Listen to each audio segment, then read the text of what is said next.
രണ്ട് മൂന്ന് ചോദ്യമായി. ഇനി എനിക്കൊരു ചോദ്യമുണ്ട് അങ്ങോട്ട്. ഈ വിഴിഞ്ഞം പോർട്ടുമായി ബന്ധപ്പെട്ട ഈ വിഷയത്തിൽ, അതായത് മെഡിറ്ററേനിയൻ ഷിപ്പിംഗ് കമ്പനിക്ക് അവരുടെ ഷെയർ കൈമാറാൻ ഉള്ള ഈ നീക്കത്തിൽ ഈ സർക്കാർ എന്ത് തെറ്റാണ് ചെയ്തത് എന്ന് നിങ്ങൾ ആരെങ്കിലും പറയണം. നിങ്ങൾ ചോദിച്ചോ, എന്ത് തെറ്റാണ് ചെയ്തത്? ഈ സർക്കാർ എന്ത് തെറ്റാണ് ചെയ്തത്? അതാണ് എൻ്റെ ചോദ്യം. ആദ്യമായിട്ടാണ് മാധ്യമപ്രവർത്തകരോട് ചോദിക്കുന്നത്. ചോദിച്ചോ, 2, 3, 4 പേര് ചോദിച്ചോ, എന്നിട്ട് ഞാൻ മറുപടി പറയാം. എന്ത് തെറ്റാണ് സർക്കാർ ചെയ്തത്? അത് പറഞ്ഞല്ലോ, അത് അന്ന് ഞാൻ നിയമസഭയിൽ പറഞ്ഞല്ലോ, ഗവൺമെൻറ്റിന് ഇതിനെക്കുറിച്ച് അറിയില്ല എന്ന് പറഞ്ഞ അന്ന് വൈകുന്നേരം 5 മണിക്ക്. അല്ല, ചോദിക്കണം, ഇത് ചോദിക്കണം. ഞാൻ എൻ്റെ ചോദ്യത്തിന് മറുപടി പറയണം. ഞാൻ ആദ്യമായിട്ട് അങ്ങോട്ട് ചോദിക്കുക.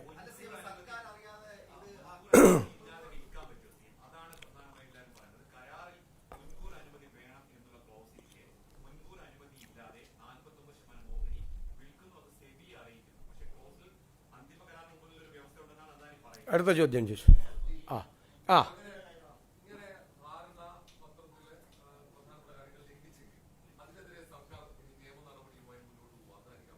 ഇനി ഞാൻ പറഞ്ഞോട്ടെ, ഇനി ആർക്കെങ്കിലും ഉണ്ടോ?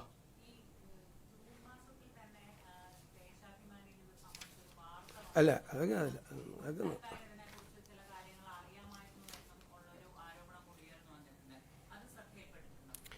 ഇനി എനിക്കൊരു കാര്യം കൂടി പറയട്ടെ. ഒരു വിഷയം വരുമ്പോൾ ആ വിഷയം ഞങ്ങളും പഠിക്കണം, നിങ്ങളും പഠിക്കണം.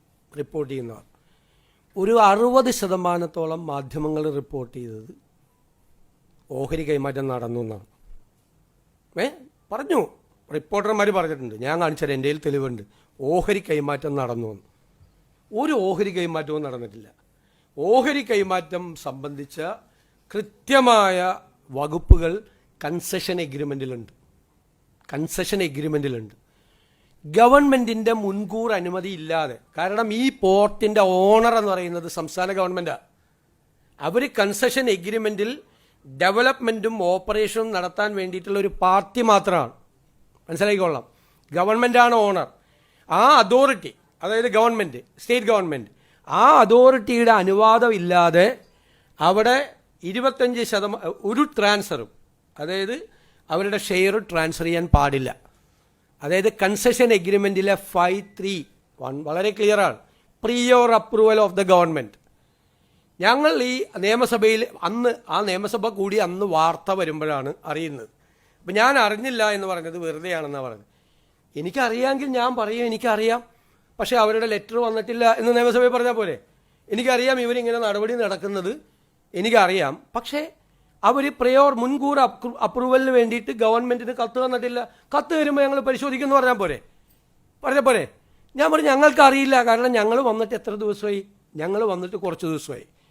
പിന്നെ വന്ന ആരോപണങ്ങൾ മുഴുവൻ എന്താണ്? ഇത് മുഴുവൻ നേരത്തെ അറിയാമായിരുന്നു. ഞാൻ മുഖ്യമന്ത്രിയായത് മെയ് 18-ാം തീയതിയല്ലേ.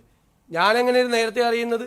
പക്ഷെ പിന്നീട് ഞങ്ങൾ അന്വേഷിച്ചപ്പോൾ 1 വർഷമായി ഈ വിവാദം വന്നതിന് ശേഷം ഈ അദാനി പോർട്ട് MSCയുമായി 1 വർഷമായി ചർച്ച നടത്തിക്കൊണ്ടിരിക്കുക. ആദ്യം അറിയുന്ന ആർക്കാണ്? ജൂൺ 5-ാം തീയതി 2026 ദേശാഭിമാനി പത്രം, വിഴിഞ്ഞത്ത് വരും MSC ടെർമിനൽ, ഓഹരി വാങ്ങാനുള്ള ചർച്ച വേഗത്തിലാക്കി. ജൂൺ 5. ഞങ്ങളുടെ MD അവിടെ ചാർജ് എടുക്കുന്നത് ജൂൺ 11-ാം തീയതിയാണ്. ആണല്ലോ. ജൂൺ 11-ാം തീയതി ഞങ്ങളുടെ MD അവിടെ രാജായി. അതിനു മുമ്പ് അറിയാമായിരുന്ന ഏക പത്രം ദേശാഭിമാനിയാണ്. ദേശാഭിമാനിയുടെ സോഴ്സ് എന്താണ്? ഗവൺമെൻറ്റാണ് ദേശാഭിമാനിയുടെ സോഴ്സ്. ആ കഴിഞ്ഞ ഗവൺമെൻറ്റിൻ്റെ കാലത്ത് ആ കഴിഞ്ഞ ഗവൺമെൻറ്റിന് നേതൃത്വം കൊടുത്ത ആളുകളാണ് ദേശാഭിമാനിയുടെ സോഴ്സ്. നിങ്ങൾക്ക് ഒരു മാധ്യമങ്ങൾക്കും കിട്ടാത്ത വാർത്ത വിഴിഞ്ഞത്ത് വരും. ഞാനിപ്പോഴാണ് കാണുന്നത്, ഇന്നലെയാണ് കാണുന്നത്. വിഴിഞ്ഞത്ത് വരും MSC ടെർമിനൽ, ഓഹരി വാങ്ങാനുള്ള ചർച്ച വേഗത്തിലാക്കി. അപ്പം ഞങ്ങളുടെ MD അവിടെ ചാർജ് എടുത്തതിന് ശേഷമല്ല, അതിനു മുൻപ് അവിടെ MD ഉണ്ടായിരുന്നു, ഗവൺമെൻറ് ഉണ്ടായിരുന്നു, പോർട്ടും മന്ത്രി ഉണ്ടായിരുന്നു. കഴിഞ്ഞ ഗവൺമെൻറ്റിന് അറിയാമായിരുന്നു MSC ആയിട്ടുള്ള. എന്നിട്ടത് ഞങ്ങളുടെ തലയിൽ കൊണ്ട് വയ്ക്കാൻ നോക്കുക. ഇതെങ്ങനെ വന്നു ഈ വാർത്ത? എവിടെ നിന്ന് കിട്ടി ഈ സോഴ്സ്? ദേശാഭിമാനി പത്രത്തിൽ എവിടെ നിന്നാണ് ഈ സോഴ്സ് കിട്ടിയത്? 5-ാം തീയതി MSC വരും. എന്നിട്ട് അതിൽ വേറെ വാർത്ത കൂടിയുണ്ട്. LDF സർക്കാർ സംഘടിപ്പിച്ച വിഴിഞ്ഞം കോൺക്ലേവിൽ MSC കമ്പനിയിലെ പ്രമുഖർ പങ്കെടുത്തിരുന്നു. ഇത് 2025 MSC കമ്പനി നടത്തി LDF സർക്കാർ സംഘടിപ്പിച്ച വിഴിഞ്ഞം കോൺക്ലേവിൽ MSC കമ്പനിയിലെ പ്രമുഖർ പങ്കെടുത്തിരുന്നു. ഇനി ജൂലൈ 1 തീയതിയിലത്തെ വാർത്ത നിങ്ങളെല്ലാം വാർത്ത കൊടുത്ത ദിവസത്തെ ദേശാഭിമാനിയുടെ വാർത്ത. വിഴിഞ്ഞത്ത് 13,000 കോടി രൂപയുടെ നിക്ഷേപം. MSC group 49% ഓഹരിയെടുക്കും. അടുത്ത വാചകം കേട്ടോളാം.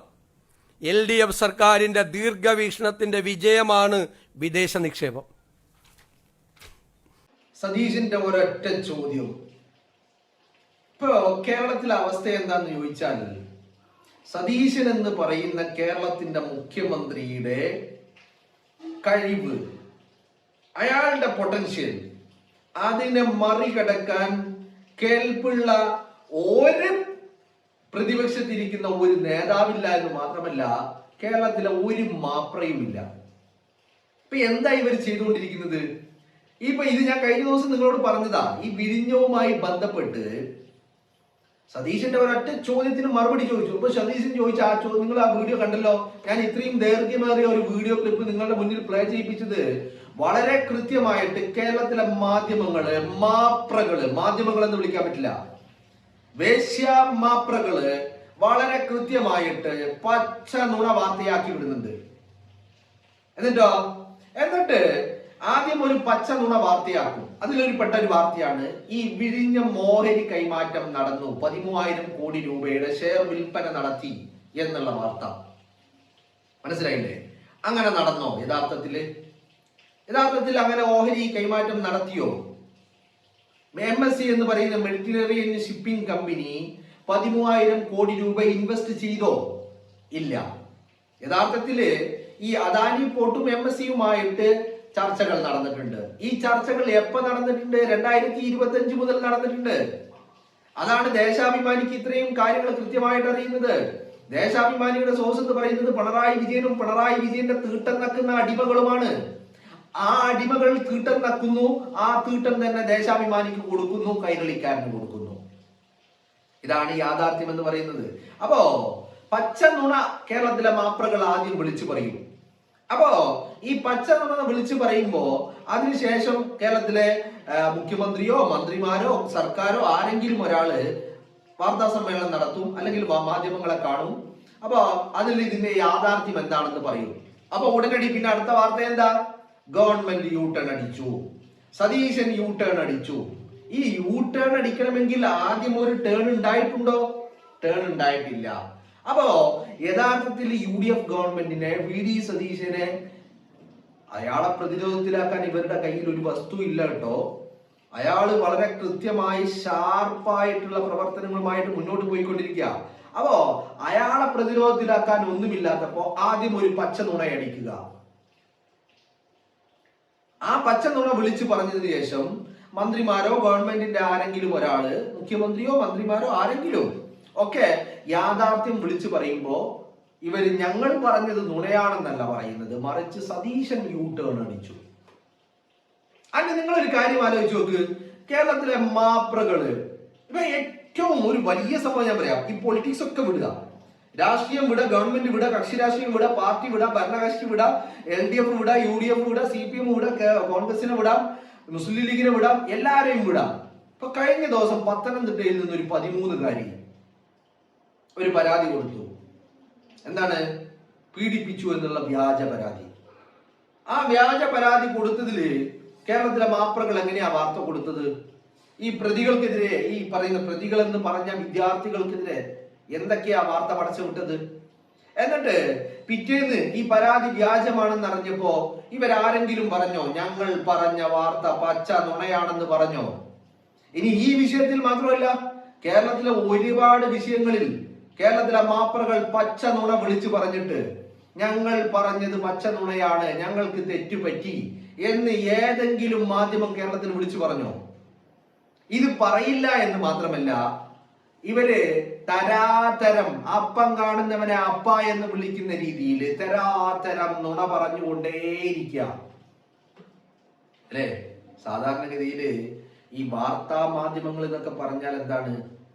നമ്മുടെ നാട്ടിലുണ്ടാകുന്ന അല്ലെങ്കിൽ ലോകത്ത് സംഭവിക്കുന്ന അല്ലെ രാജ്യത്ത് സംഭവിക്കുന്ന യാഥാർത്ഥ്യങ്ങളെ പറയുക, അതല്ലേ വാർത്ത എന്ന് പറയുന്നത്. ഇവിടെ ഇപ്പോ അങ്ങനെ എന്തെങ്കിലും ഒരു യാഥാർത്ഥ്യം കാണാനുണ്ടോ? അതുകൊണ്ടാണല്ലോ ഈ 13,000 കോടി രൂപയുടെ ഷെയർ വിറ്റു എന്ന് വാർത്ത നൽകിയ ആളുകള് സതീശന് ഒരു ചോദ്യം ചോദിക്കുമ്പോൾ തിരിച്ച് മറുപടി പറയാൻ കഴിയാതെ വരുന്നത്. വളരെ കൃത്യമല്ലേ അല്ലേ? നിങ്ങളൊന്ന് ആലോചിച്ച് നോക്ക്. ഇപ്പോ മുഖ്യമന്ത്രി കസേരയിലേക്ക് വന്നതിന് ശേഷം മുഖ്യമന്ത്രി വി.ഡി. സതീശൻ എത്ര വാർത്താ സമ്മേളനങ്ങൾ നടത്തി? തനിച്ചിരുന്ന് ആ മനുഷ്യൻ എല്ലാ ചോദ്യങ്ങളെയും മറുപടി പറഞ്ഞു എന്ന് മാത്രമല്ല, അയാളെ ഗണ്ഡിക്കാൻ ഇവർക്ക് ആർക്കും സാധിക്കുന്നില്ല എന്നുള്ളതാണ്.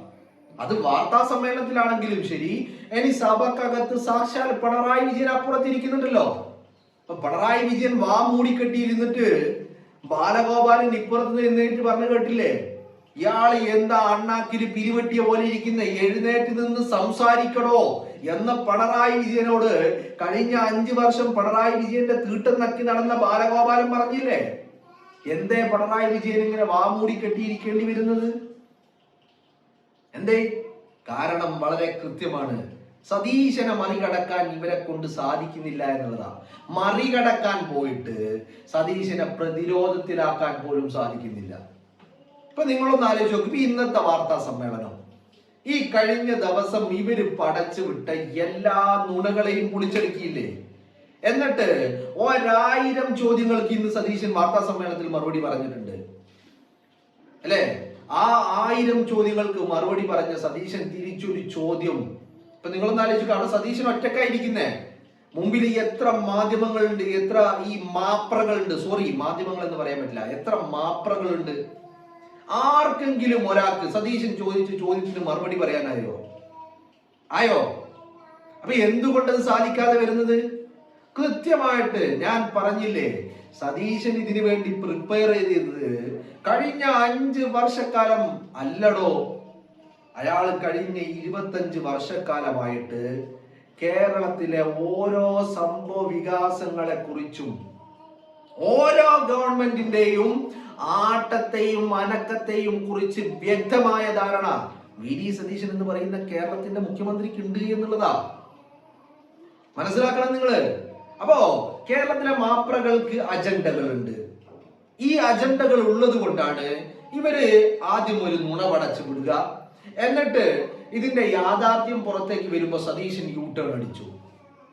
ഇന്നലെ പോലും നിങ്ങൾ നോക്കൂ, സതീശൻ പ്രതിപക്ഷ നേതാവിന്റെ കസേരയിൽ ഇരുന്ന സമയത്ത് പറഞ്ഞതാ, ഈ Wayanad tunnel project, twin tunnel project, അതിനെ കുറിച്ച് പാരിസ്ഥിതിക ആഘാത പഠനം നടത്താതെയുള്ളത് വലിയ ദോഷമാണ്, അത് ചെയ്യരുതെന്ന് സതീശൻ പറഞ്ഞു അല്ലെ? അന്ന് ഈ പാരിസ്ഥിതിക ആഘാത പഠനം നടത്താതെ എന്നുള്ള സെന്റൻസ് കട്ട് ചെയ്ത് മാറ്റിയിട്ട് സതീശൻ ടണൽ പ്രൊജക്ടിന് എതിരാണ്, വികസനത്തിനെതിരാണെന്ന് കേരളത്തിലെ മാധ്യമങ്ങൾ വിളിച്ചു പറഞ്ഞു അല്ലെ? ഇന്നലെ അവിടെ അപകടം നടന്നപ്പോ ഈ മാധ്യമങ്ങളൊക്കെ സതീശൻ അന്ന് പറഞ്ഞത് ഏറ്റുപിടിച്ച് നടക്കുകയാണ് അല്ലേ? നിങ്ങളൊന്ന് ആലോചിച്ച് നോക്കണോ? ഇന്നലെ അവിടെ അപകടം നടന്ന് സാധാരണക്കാരായ മനുഷ്യരുടെ ജീവൻ നഷ്ടപ്പെട്ടപ്പോ ഈ പറയുന്ന മാപ്രകളടക്കം സതീശനെ ക്രൂശിക്കാനും സതീശനെ ട്രോളാനും, എന്തിന്? സതീശൻ മുഖ്യമന്ത്രിയായി കസേരയിൽ ഇരുന്ന് 2 ആഴ്ച മുമ്പ് ഈ വിഷയം വീണ്ടും ചോദിച്ചു. അന്ന് സതീശൻ വളരെ കൃത്യമായി പറഞ്ഞു, നിങ്ങൾ മാനിപ്പുലേറ്റ് ചെയ്താൽ നിങ്ങൾ കട്ട് ചെയ്ത് മാറ്റിയതാണ്, എന്റെ പ്രസംഗം നിങ്ങൾ പൂർണ്ണമായി കേട്ടിട്ടില്ല. ഞാൻ പറഞ്ഞത് പാരിസ്ഥിതിക ആഘാത പഠനം നടത്താതെയുള്ള പരിപാടി നടക്കൂല, അത് വലിയ അപകടങ്ങൾ വരുത്തും. കൃത്യമായിട്ട് നടന്നോ ഇന്നലെ? എന്തോ ഭാഗ്യത്തിന് അത് തുടക്കത്തിലായതുകൊണ്ട് വലിയ ഒരു ദുരന്തത്തിലേക്ക് പോകാതെ രക്ഷപ്പെട്ടു. മനസ്സിലാക്കണം. അപ്പൊ ഇവിടെയാണ് സതീശന്റെ ഒരൊറ്റ ചോദ്യത്തിന് മറുപടി പറയാൻ കഴിയാതെ കേരളത്തിലെ വേശ്യ മാധ്യമങ്ങൾ സതീശന് മുന്നിൽ മുട്ടുമടക്കുന്ന കാഴ്ച. എന്നിട്ട് എന്താ ഇവര് കൊടുക്കുക? ഇതിന്റെ യഥാസ്ഥിതി, ഇതിന്റെ യാഥാർത്ഥ്യം പുറത്തു വരുമ്പോ എന്താ ഇവര് വാർത്ത കൊടുക്കുന്നേ? സതീശൻ യൂട്ടേൺ അടിച്ചു.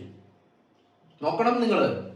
അപ്പൊ അവിടെയാണ് കേരളത്തിലെ മാപ്രകൾക്ക് കൃത്യമായ അജണ്ടയുണ്ട്. എന്താ ഈ അജണ്ട മറ്റൊന്നുമില്ല. തെരഞ്ഞെടുപ്പ് കാലത്ത് പിണറായി വിജയന്റെ തീട്ടം വാങ്ങി നക്കിയിട്ട് പിണറായി വിജയൻ തോറ്റു തുന്നം പാറിയപ്പോ അതിലുള്ള അരിശമാണ്, അതിലുള്ള അസ്വസ്ഥതയാണ്.